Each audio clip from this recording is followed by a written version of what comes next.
नमस्कार. आज आपण आलो आहोत सांगली जिल्ह्यातील तासगाव तालुका. तासगाव तालुक्यातील या जिल्हा परिषद आणि पंचायत समितीच्या निवडणुकीच्या निमित्ताने तासगाव तालुक्यातील सर्वात संवेदनशील आणि जिथं काट्याची लढत सुरू आहे, तो येळावी जिल्हा परिषद गट. या येळावी जिल्हा परिषद गटातील राष्ट्रवादी काँग्रेस पार्टी शरदचंद्र पवार गटाचे उमेदवार डी.के. नाना यांच्यासोबत आज आपण चर्चा करणार आहोत. नाना, नमस्ते. नमस्कार. या येळावी जिल्हा परिषद गटाची सध्याची आत्ताची जी निवडणूक सुरू आहे, त्या निवडणुकीमध्ये आपण शरदचंद्र पवार राष्ट्रवादी तुतारी या चिन्हावरती आपण निवडणूक लढवत आहात. या निवडणुकीचा जेव्हापासून आपण अर्ज भरला, तेव्हापासून आज अखेर आपण मतदारसंघामध्ये फिरलात, लोकांशी बोलताय. एकूण ह्या आत्ताच्या ह्या परिस्थितीमध्ये आपल्यासोबत नेमकं कोण-कोण आहेत आणि आता सध्या लोकं या संदर्भात काय आपल्याशी बोलतायत? मी येळावी जिल्हा परिषद मतदारसंघातून शरदचंद्र पवार या गटामार्फत आणि या तालुक्याचे नेते रोहितदादा पाटील, वहिनी सुरेशभाऊ यांच्या नेतृत्वाखाली मला या मतदारसंघातून राष्ट्रवादी पक्षाच्या वतीनं जी उमेदवारी दिलेली आहे, ही देत असताना गेली 30, 35, 40 वर्ष मी या कुटुंबाशी प्रामाणिकपणे राहिलो आणि त्याचं प्रसिद्ध म्हणून मला आज ही तिकीट मिळालेली आहे. हे करत असताना कैलासवासी आराराबा पाटील यांच्यापासून आज अखेरपर्यंत मी या परिसरामध्ये, तालुक्यामध्ये एक प्रामाणिक कार्यकर्ता म्हणून या ठिकाणी पहिल्यापासून आज अखेरपर्यंत मी वागलेलो आहे. त्याचबरोबर माझी दुसरी सेवा या मतदारसंघामधील जी सर्व आज माझे मतदार आहेत, या मतदारसंघामध्ये प्रत्येक कुटुंबाशी माझा गेल्या 10 वर्षांपासून संबंध आलेला आहे. त्यामध्ये त्यामध्ये मी प्रत्येक मतदारांच्या कुटुंबामध्ये एवढ्यामध्येच आपण सामील झालोय, की त्यामधून आपण जनतेची कामं करत असताना सुखाची, दुःखाची त्यामध्ये अनेक कार्यक्रम घरगुती असतील. या कार्यक्रमामध्ये मला आवर्जून या मतदारसंघातील लोकं बोलवत असतात आणि जो बोलवतो आणि जो माणूस येतो त्यांनाच या ठिकाणी माणसं बोलवत असतात. अशा पद्धतीनं मी या मतदारसंघातील प्रत्येक कुटुंबाशी माझी नाळ या ठिकाणी मी जोडलेली आहे आणि या मतदारसंघामध्ये 9 गावे आहेत. त्यापैकी राजापूर, तुर्ची, येळावी, जुळेवाडी, निमणी, नेहरूनगर, नागाव, बेंद्री आणि वासुंबे या परिसरामध्ये अनेक प्रश्न आहेत. आज सांगली जिल्हा परिषद आणि पंचायत समिती या माध्यमातून जर विकासच करायचा असेल, तर प्रत्येक गावाला आपण आकडे न सांगता शासनाकडून मिळणारा जो निधी आहे, तो भरपूर प्रमाणामध्ये या ठिकाणी मिळू शकतो आणि गावाचा चेहरा-मोहरा या ठिकाणी बदलू शकतो. हे मी माझ्या गावावरून सिद्ध करून दाखवलेलं आहे. आम्ही आमच्या गावापासून ज्यावेळेला सुरुवात करत असताना प्रत्येक कुटुंबाला एका दिवसाला मी आमच्या गावामधून 1,500 लिटर पाणी या ठिकाणी शुद्ध पाणी पिण्याचं आम्ही द्यायची व्यवस्था आज करतोय. गावामध्ये मळ्यातले जे रस्ते आहेत, तो एकही रस्ता असा नाही की तो काँक्रिटीकरण झालेला नाही किंवा चिखलाचा रस्ता असा आहे. असे कोणतेही रस्ते राहिलेले नाहीत. समजा एखादा 2 जर राहिलेला असेल, तर ते सुद्धा रस्ते आम्ही रोजगार हमी योजनेअंतर्गत ते सगळे मंजूर करून घेतलेले आहेत. त्यांचं पेमेंट आणि पैसे त्याचं एस्टिमेट आज या ठिकाणी सांगणं योग्य नाही. त्याचं कारण असं आहे, की आज या मतदारसंघामध्ये बघत असताना लोकांच्या अतिशय मोठ्या अडचणी आहेत. जर येळावी जिल्हा परिषद मतदारसंघातला एक जर भाग बघितला, तर या गावातील अनेक रस्ते की ज्यांचं मयत झाल्यानंतर हे प्रेत अगदी द्राक्ष बागेच्या गाड्यावरून या ठिकाणी न्यावं लागतंय. असे अनेक रस्ते या गावामधले आहेत. त्या कुटुंबाशी, त्या वस्त्यांशी माझा संबंध झालेला आहे. यापेक्षा पुढे जाऊन जर बोललो, तर एक वस्ती अशी आहे, पिसाळ वस्ती. त्या वस्तीवर गावापासून 2 किलोमीटर किंवा रस्त्यापासून 2 किलोमीटर ती वस्ती आत आहे. त्या वस्तीला आज अखेरपर्यंत लाईटच नाहीये. पाण्याचा प्रश्नच नाही आणि रस्त्याचाही प्रश्न नाही. आम्ही ज्यावेळेला या लोकांना आणि मतदारांना मतदानाचं आव्हान करायला गेलो, त्यावेळेला तिथल्या माझ्या सर्व माता भगिनींनी असं सांगितलं, की तुम्ही जर हे सगळं करणार असाल, तर आम्ही तुम्हाला भविष्यामध्ये या वेळेला आम्ही मतदान द्यायची व्यवस्था आम्ही तुम्हाला निश्चितपणे करू. मला सुद्धा विशेष वाटलं, विदर्भ आणि मराठवाडा यासारखे या ठिकाणी गावामध्ये पाठीमागं गाव असतात. पण येळावीसारखं गाव जर पाठीमागं राहत असेल, तर ह्याच्यासारखं दुर्दैवी नाही आहे. म्हणून माझा प्रश्न या पुढच्या कालावधीमध्ये पाणी, रस्ते आणि आरोग्य, शैक्षणिक, या सामाजिक आणि आरपळ ताकारीचं पाणी, हे आज पिसाळ वस्ती वगैरे आमचा भाग आहे. गावातला येळावीतला जो भाग आहे, यामध्ये जर पाणी सोडलं, तर येळावीतला 50% भाग हा भविष्यामध्ये पाण्याखाली येईल आणि पाण्याखाली आल्यानंतर या गावातल्या लोकांचं निश्चितपणे जीवन सुधारेल आणि सुधारलं तर प्रत्येकाच्या चेहऱ्यावर या ठिकाणी हास्य आपल्याला या ठिकाणी म्हणजे बघता येईल. म्हणजे अशा पद्धतीनं आपल्याला काम मला करायचं आहे. या गावामध्ये फिरत असताना आता 2-3 दिवस फक्त बाकी राहिलेले आहे मतदानाचे आणि लोकांनी निर्णय घेतलेला आहे, की या मतदारसंघामधला जिल्हा परिषदेचा सदस्य कोण निवडायचा, वासुंबी पंचायत समितीमधला कोण निवडायचा आणि येळावी पंचायत समितीमधला सुद्धा कोण उमेदवार निवडायचा. म्हणजे आमच्या त्या परिसरामध्ये बाळासाहेब पाटील हा येळावी पंचायत समितीचा उमेदवार आहे आणि वासुंब्याचे श्वेता रोकडे ह्या मॅडम आमच्या या ठिकाणी वासुंबी पंचायत समितीमध्ये उभा आहेत. या दोन्हीही उमेदवार आणि मी स्वतः म्हणजे चांगल्या पद्धतीनं निवडून येणार ही आमची खात्री मतदारांच्या समोर गेल्यानंतर या ठिकाणी झालेलं आहे. त्याचं कारण असं आहे, की प्रत्येकाच्या आज चेहऱ्यावर म्हणजे बाबा डी.के. पाटलासारख्या माणसाला आपल्यामध्ये तो समाविष्ट होणारा माणूस आहे.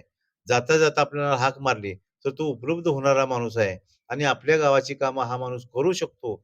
असे अनेक प्रश्न या ठिकाणी सोडवू शकतो आणि मी आता प्रचाराला फिरत असताना माझ्यासमोर अनेक महिला, अनेक वयस्कर मंडळी किंवा अनेक माता आमच्या येतायत आणि मला असे आमचे प्रश्न आहेत, हे तुम्ही सोडवू शकाल, अशी आमची खात्री झालेली आहे आणि म्हणून आम्ही तुम्हासनीच मत देणार. म्हणजे अशा पद्धतीची विनंती म्हणण्यापेक्षा समोर येऊन आम्हाला ते सांगतायत. आल्यानंतर घरामध्ये पाणी, साखर देऊन आम्हाने तुमचं तोंड गोड करतो, मतदान तुम्हाला देतो आणि निवडून आल्यानंतर पुन्हा तुम्ही आमच्या घरी या. म्हणजे अशा पद्धतीची भूमिका आज मतदारसंघामध्ये फक्त दिवस मतदानाच्या यायची वाट बघायला लागलेली आहेत. आज येळावीमधला जर भाग बघितला, तर 40-50 वर्ष जी मंडळी एकमेकाच्या विरोधात होती, त्या मंडळींनी गावामधल्या एकमेकाच्या काट्या कुऱ्हाडीची भांडणं झाली किंवा हळदी-कुंकवाला न बोलवणं, मातीला न बोलवणं किंवा जेवणाच्या एखाद्या कार्यक्रमाला न बोलवणं, म्हणजे अशा पद्धतीचं वितुष्ट 40 वर्षाचं लोकांच्या मध्ये हे रुजलेलं आहे आणि आज ही मंडळी मला एक पंचायत समिती आणि तुला एक जिल्हा परिषद म्हणजे आपण घेऊया आणि गावातलं सगळं मतदान 95% आपण एका बाजूला घेऊया. म्हणजे अशा पद्धतीची भूमिका घेऊन ही मंडळी आज पुढे आलेत. आज इतर बरेचसेच आपल्याला बोलता येईल. पण मी आज काही ते फारसं बोलू शकणार नाही. का तर लोकांच्यावरती टीका करणं म्हणजे हा माझा काही उद्योग आहे असं मला वाटत नाही. पण अनेक माणसाने आज खासदारासारख्या माणसांनी सुद्धा या ठिकाणी आमच्यावर काही आरोप केलेत. मी आता काही हे आरोप वगैरे काही बोलणार नाही. पण आम्ही सुद्धा या खासदारांना गेल्या 5 वर्षामध्ये आणि त्याच्या पाठीमागे सुद्धा आम्ही चांगल्या पद्धतीनं मी राजापुरातलं मतदान त्यांना दिलेलं आहे. पहिल्या निवडणुकीमध्ये राजापूर, येळावी आणि अंजनी या 3 गावामध्ये म्हणजे लीड होतं. कालच्या इलेक्शनला सुद्धा पुन्हा आम्ही त्यांना लीड दिलेला आहे. म्हणजे कार्यकर्त्यांची उपयोग आज आपला झाला आणि उद्या मला त्याची काही गरज नाही. म्हणजे अशा पद्धतीचं कोणी म्हणजे करू नये चर्चा सुद्धा. म्हणजे आम्हाला ते वाईट वाटलं ऐकून आणि या पुढच्या कालावधीमध्ये मी लोकांच्या मध्ये असल्यामुळं माझा आणि आमच्या 2 पंचायत समितीच्या उमेदवाराचा निश्चितपणे विजय आहे. ही काळ्या दगडावरली पांढरी रेघ आहे, असं माझं स्पष्ट मत आहे आणि तो मला अनुभव आता मतदानाला फिरत असताना आलेला आहे. एवढंच मी या निमित्तानं सांगतो आणि मी या ठिकाणी दोन प्रश्न. आता तुम्ही म्हणाला त्या पद्धतीनं हा पूर्वीपासूनचा येरळा काटा आहे तो राष्ट्रवादी काँग्रेस पार्टी आणि काँग्रेस या दोघांची तुमची अलायन्स होती. नेहमी तुम्ही काँग्रेसला मदत करायचा, काँग्रेस तुम्हाला मदत करायचं.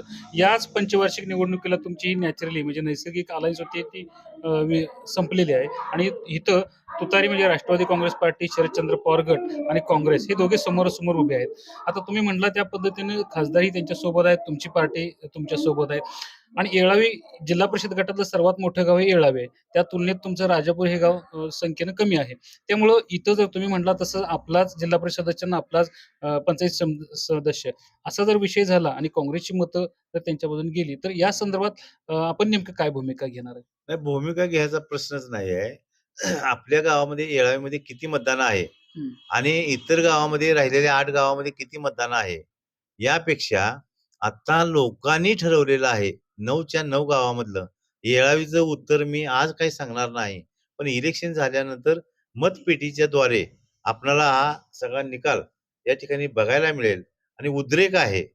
आज मी रोडनं फिरत असताना सामान्य माणूस सुद्धा माझ्या जवळ येऊन मला सांगतोय, "तुम्ही बिनधास्त राहावा. आम्ही तुमच्या बरोबर आहे. गेल्या 5 वर्षामध्ये, 7 वर्षामध्ये तुम्ही आमच्या घरामध्ये मागल्या वेळेला पराभव होऊन सुद्धा मागल्या वेळेला माझा फक्त म्हणजे 130 मतानं पराभव झाला. म्हणजे 65 मतं जर मला मिळाली असती, तर मी विजयी होऊ शकलो असतो. पण आमच्यातल्याच मंडळीने गद्दारी संध्याकाळी केल्यामुळं हा माझा त्यावेळेला पराभव झाला. आणि आता सुद्धा आमच्या मतदारसंघातल्या 9 गावापैकी 8 ग्रामपंचायती आणि त्याचे गावातील सगळे प्रमुख आणि येळावीमधले सुद्धा हे सगळे प्रमुख माझ्या बरोबर आहेत. आता माझ्या बरोबर असणारे आमचे भंडारे साहेब आहेत, अनिल नाना आहेत आणि सर्व ज्येष्ठ मंडळी माझ्या बरोबर आहेत. तुर्चीचे संजय दादा माझ्या बरोबरच आहेत. सुरुवातीला त्यांची अपेक्षा होती, नाराजी. नाराजी होती, की बाबा नाराजी असं म्हणता येणार नाही. पण मागणी होती. लोकशाहीमध्ये म्हणजे आपल्याला उमेदवारी मिळावी अशी त्यांची अपेक्षा होती. पण पार्टीनं ज्यावेळेला निर्णय घेतला, त्यावेळेला त्यांनी सुद्धा मनाची समजूत घातली आणि आपल्या पार्टीच्या उमेदवाराला आपण विजयी केला पाहिजे, ही भूमिका घेऊन त्यांनी त्यांच्या घरासमोर 2 दिवसामध्ये सर्व कार्यकर्त्यांच्या मिटिंगा घेऊन कार्यकर्त्यांना सांगितले, की बाबा तुम्ही आपण पार्टीचं काम करायचं आहे, डी.के. पाटलांचं काम करायचं आहे आणि ते आजही मतदारसंघामध्ये प्रत्येक गावामध्ये येऊन बैठका घेतायत. आमच्याबरोबर ते फिरतायत आणि आम्हाला पाठिंबा देण्याच्या दृष्टीने ते सगळ्यांना आव्हान करतायत. त्यामुळे त्यांच्या मनातल्या शंकेचा प्रश्नच नाही आणि तुर्चीतलं मतदान हे सुद्धा आपणाला निकाल झाल्यानंतर कळेल, की त्या गावातील सर्व नागरिकांनी काय काम केलेलं आहे किंवा आमचा तिथे संदीप पाटील असेल, दादा असतील, ह्या मंडळींनी काय काम केलंय हे आपल्याला निश्चित पाहायला मिळेल. आता आपण या निवडणुकीला सामोरं जात आहे. जिल्हा परिषद गटामध्ये आपण सगळ्या गावांचा दौरा केलेला आहे. या एकूण जिल्हा परिषद गटाच्या दृष्टीनं आपण कोणतं व्हिजन किंवा कोणतं जाहीरनामा घेऊन आपण लोकांसमोर चाललोय? आमच्या डोक्यात एकच आहे, सर्वसामान्य माणसाचा प्रापंचिक जीवनामध्ये जर वाढ झाली, तर त्या माणसांना दुसरं काही लागत नाही. त्यासाठी पाणी, रस्ते, लाईट, आरोग्याच्या दृष्टीनं स्वच्छ पाणी, सुंदर पाणी आणि गावातील रस्तं, त्याच्याचबरोबर अंडरग्राऊंड गटर, बांधकाम विभागामधून मग जिल्हा परिषद असेल, प्राथमिक असेल, या विभागातील शाळा आपल्या शाळा असतील, त्यानंतर आरोग्य केंद्र असतील, या सगळ्यासनी जास्तीत जास्त जिल्हा परिषदमधून निधी आणून या आमच्या गावाचा निश्चितपणे मी चेहरा-मोहरा बदलल्याशिवाय राहणार नाही, ही माझी खात्री आहे आणि मला त्याचा अभ्यास आणि अनुभव आहे. नक्कीच. या मुलाखतीच्या निमित्तानं आपण या जिल्हा परिषद गटातल्या मतदारांना काय नेमकं आवाहन कराल? आव्हानाचा तर प्रश्नच नाही. या त्यांच्या सगळ्या सुखसोयी, ज्या लोकांना मूलभूत सुखसोयी लागतायत, त्या आपण करण्याच्या दृष्टीनं पूर्णपणे प्रयत्न करणार आहे आणि त्याचबरोबर आता आमच्याबरोबर आपले आमदार रोहितदादा पाटील आहेत. त्यांच्या माध्यमातून, जिल्हा परिषदेच्या माध्यमातून आणि पंचायत समितीच्या माध्यमातून जास्तीत जास्त निधी प्रत्येक गावामध्ये कसा देता येईल, या दृष्टीनं मी निश्चितपणे प्रयत्न करणार आहे. धन्यवाद. एकूण या निवडणुकीच्या गडबडीतून किंवा धावपळीतून सुद्धा तुम्ही थांबलात, आमच्यासोबत चर्चा केलीत आणि त्याबद्दल महाराष्ट्र मराठी न्यूजच्या वतीनं आपलं जाहीर आभार. महाराष्ट्रातील प्रत्येक जिल्हा आणि तालुका अपडेट बातम्या पाहण्यासाठी Maharashtra Marathi news channel subscribe करा आणि बेल आयकॉन बटन दाबा. महाराष्ट्र मराठी न्यूज अपडेट रहा.